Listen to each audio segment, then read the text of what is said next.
Welcome to the Love, Law, and Life Makeover podcast, a go-to for hope, faith, and joy in changing your life. I'm Neil Presley Cox, lawyer, speaker, and author of Hope Lines. I have an easy-to-find website, neilpresleycox.com. You can't miss it. And a nice welcome for my presenter and co-host, Kelsy Gibbs. All right, so today on Hope Lines, going chapter by chapter through the book Hope Lines, we are going with prescription for abuse, drug addiction overtakes mom. Neil, do you want to give us like a quick overview of the chapter?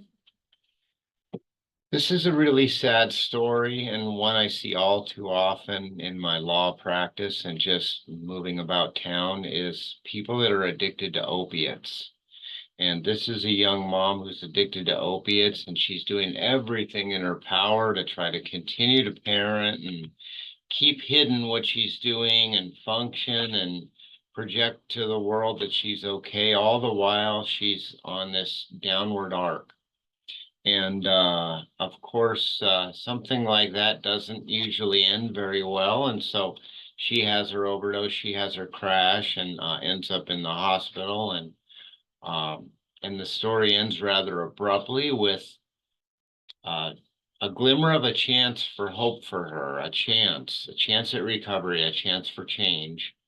And that's what I really like to focus on is that chance for change and how to manifest that, how to get that into one's life, whether it's for you or for a loved one. Yeah, I really, this is a really well, I love this story. It's really well written and put together. I kind of felt like it really does a wonderful depiction of someone who is struggling with addiction. And honestly, it could be, you could insert any addiction in here and feel that pull of, oh my goodness, I've run out. I've got to figure out a way to get more. It's if you have never been addicted to anyone, but you know someone who has, this is a great chapter to go through. I really liked the practical applications you have at the end really do help break down what it is that, you know, you could do, and just really getting to the understanding that this is something bigger than you. Like, I love how you say addiction is a monster and it's stronger than you are. And just come into that realization, like how would you say is like, how can people get to that? What could help someone understand that and maybe a little bit deeper? Well, it doesn't start in a vacuum, you know. Addiction starts small and quiet and soft and maybe even fun in the very beginning. So, like all traps, it doesn't appear to be a trap in the beginning, but once you become addicted to a powerful drug like an opioid, you're in very deep. You're leading a double life. You're trying to keep the pieces together in your life and trying to keep the bad consequences of this monster addiction away.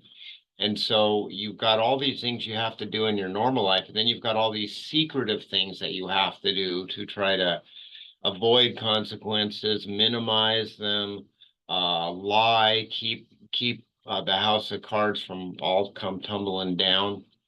And it's almost like you have two full-time jobs, the secretive one and the one that you're presenting to the world on the surface. But if you've got that addiction monster and you're using a drug like an opioid, which includes heroin and fentanyl and things like that,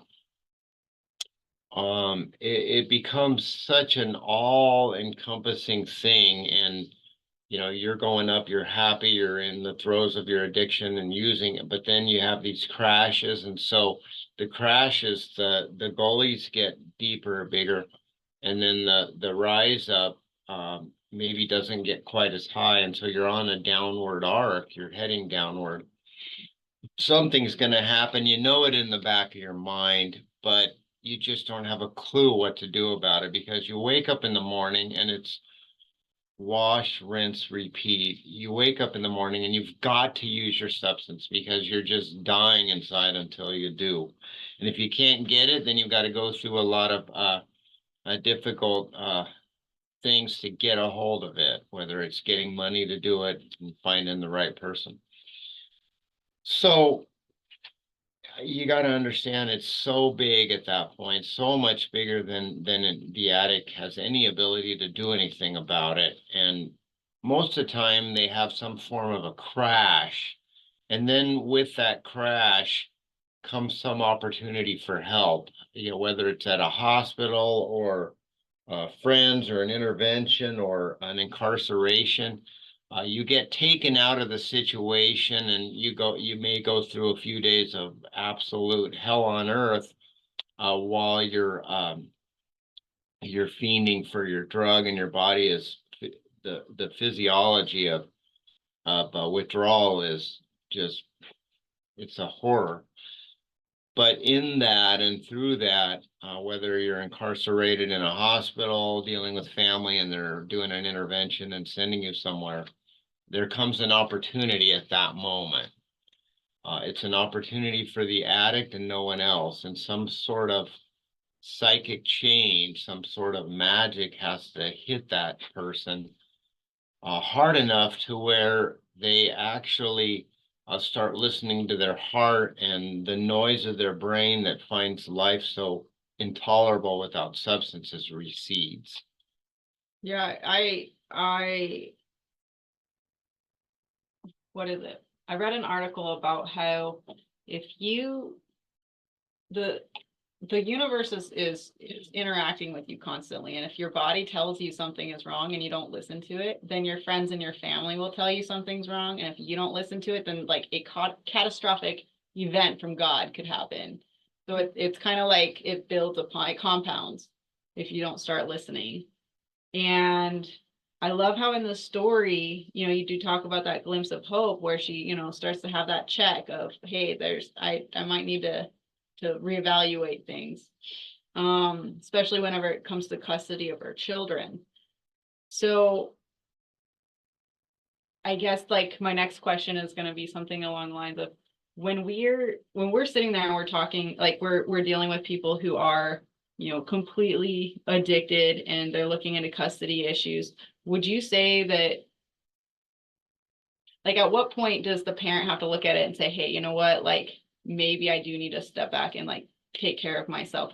Would you say it's like healthy for them to continue interacting and while they're like going through that initial recovery steps, or would the correct course of action be like hang on as tight as possible in that kind of a situation, like hang on to their kids? Like what's the proper way to go about that recovery step? Somebody that is using opiates, is addicted to opiates and is living that life, in my estimation, they aren't able to take care of kids. And so I think that they should continue to have contact regularly with their kids, but not be solely responsible for them because something bad might happen. And children don't need to be in a situation with an addict who's actively being around other addicts. And there's all kinds of things addicts do that are just, you almost don't even want to talk about them. They're so grim. And children don't need to be in that situation. They're at risk of being abused, neglected, left in bad places, if they're little, get their hands on substances, and they're witnessing bad things all the while, which is going to have a profound effect on them for the next 80 years of their life. So I don't think people that are addicted to opiates really ought to have children in their exclusive care, like an overnight basis.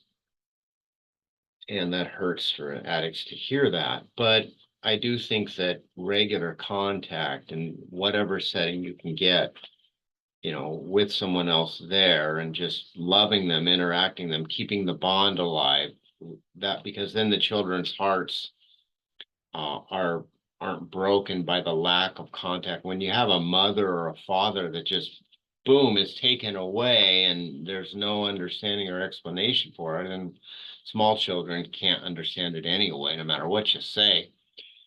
But that total abrupt takeaway injures the hearts of children, and those injuries in the heart have a long-term effect on them.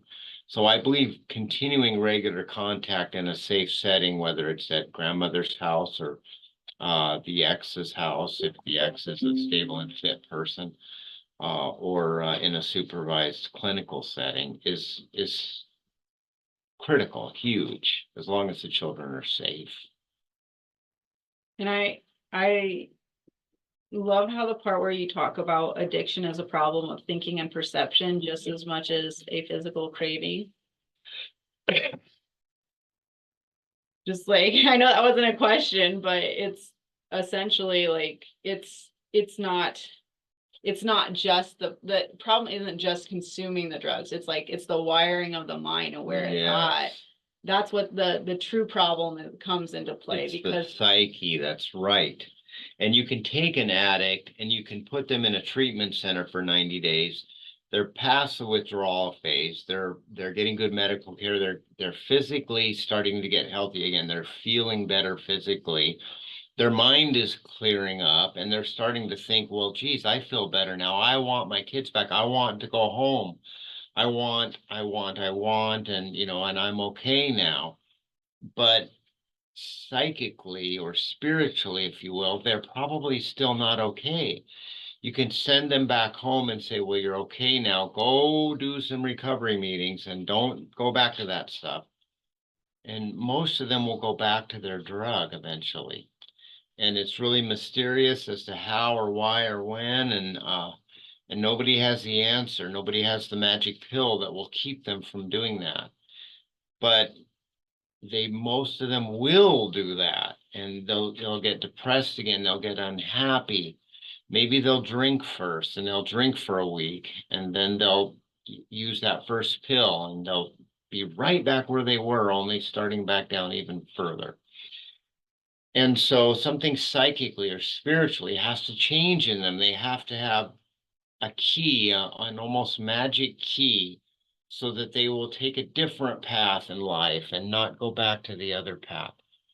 And that key, in my estimation, is willingness. Willingness to accept that they are broken and can't fix themselves and they're not okay and they need help, even when they're feeling good and they don't think they need help. To accept that they need help and go to the next recovery meeting and get a sponsor and stay close to healthy people, even when they don't want to. They want to do other things, but accepting the brokenness and the inability to fix it on one's own, that key of willingness is critical. Yeah, and especially like you had said, like surrounding yourself with sober, good people, because I had seen a study where they had these mice in a cage, and if you put just like one or two mice in there, like, or I guess it was one, if you put one mouse in there, you'd have water in one of the, did you see the study? You'd have water in one of the containers for them to drink out of, and then you'd have like water laced with crack in the other. And if the mouse was by itself, it would go to the crack it was like a little addict. But if they put a bunch of mice in there and they had the same two containers, one with water, one with the crack lace, most of the mice would like stay together and socialize, and then most of them would just drink the water. Occasionally you'd see one that would run and get the crack and then come back and like hang out with the other mice still. But it wasn't like a regular thing, just every now and then. Oh boy. And those mice aren't thinking about it and reasoning it out which to drink from any more than an addict is. There's no reasoning. Knowledge isn't the cure. What a study. Isn't that crazy? Wow. Kind of reminds me of the old principle of alone, one stick is easily broken, and you put together with a bunch of good sticks and you try to break it, and it's going to be difficult. You've got power and protection. 100%. Yes, exactly. And it does, like, especially with opiates, it does, affect your central nervous system, and it is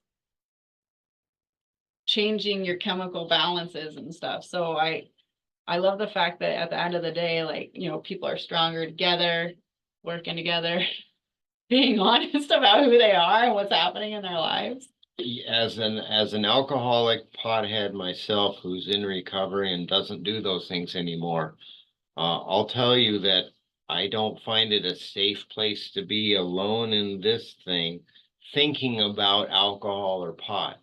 If I'm going to talk about alcohol or pot, I want to be next to somebody like Kelsy here, who is a healthy and kind person, or I want to be in a recovery meeting talking about it so that I'm not left with this thing and to let that monster start doing push-ups way in the back and get stronger and try to make my psyche think that doing that again might be a good idea.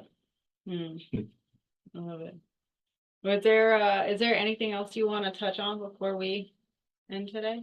Yes, just a message of hope for addicts, and that is that many, many thousands of addicts who at one point thought that their lives were over and they might as well just be dead because they'll never be able to stop using or obsessing about using, got sober, got into recovery, got their family back, got their life back, and are living happy and productive lives. And you can too. There is hope out there. And when that key of willingness enters your heart a little bit, you're going to find kind and loving helpers in the world, people that will lead you with kindness and without ulterior motives to finding recovery on your own. God bless. Thanks for watching. Have a great week.